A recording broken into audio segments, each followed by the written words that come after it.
শরীয়তপুরের মাঠ এখন গুঞ্জনের অপূর্ব সুরে মুখর। সাদা সরিষা ফুলের দোলায় মেতে থাকা মৌমাছির দল ছুটে চলেছে এক ফুল থেকে আরেক ফুলে, সংগ্রহ করছে সোনালী মধুর নির্যাস।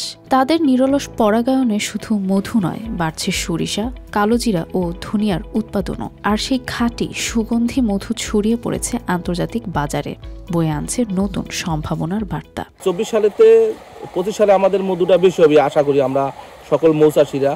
কারণ গত বছর যখন ফুল ফোটে তখন এই প্রাকৃতিক আবহাওয়া খারাপ ছিল। এই মৌসুমে শরীয়তপুরে এসেছে ৭৮টি ভ্রাম্যমাণ মৌচাষীর দল।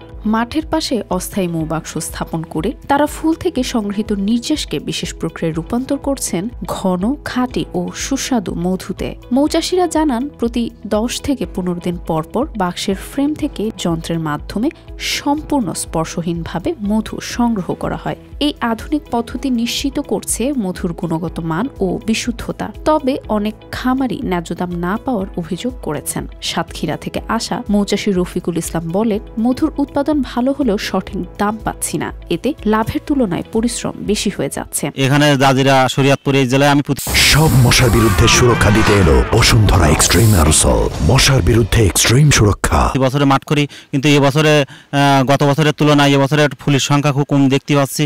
কিন্তু মধুর রেট গত বছরের তুলনায় যদি একটু ভালো যায় তাহলে আমরা লাভবান হতে পারি। কৃষি অফিসাররা আমাদের সহযোগিতা করে। শরীয়তপুরের রবি শস্য মৌসুমে মৌচাষীদের উৎসাহিত করেছে কৃষি সম্প্রসারণ অধিদপ্তর বিভাগের উপপরিচালক মোস্তফা কামাল হোসেন জানান, মৌচাষীদের সব ধরনের সহযোগিতা দেওয়া হচ্ছে, যা তাদের অর্থনৈতিক অগ্রগতিতে সহায়ক।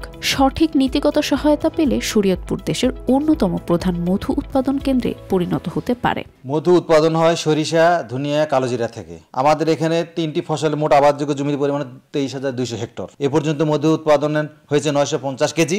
আমাদের লক্ষ্যমাত্রা আছে 32,150 কেজি।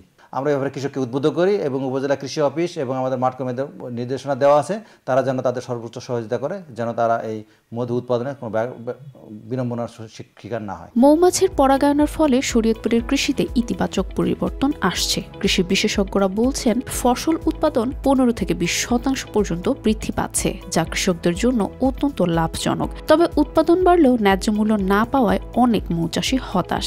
সরকারি সহযোগিতা, ন্যায্য বাজার মূল্য ও মৌচাষের সঠিক নীতিগত দিক নির্দেশনা থাকলে শরীয়তপুর সত্যি মধুর রাজ্য হয়ে উঠতে পারে, যা কৃষি ও অর্থনীতির নতুন দিগন্ত উন্মোচন করবে। News desk, RTV।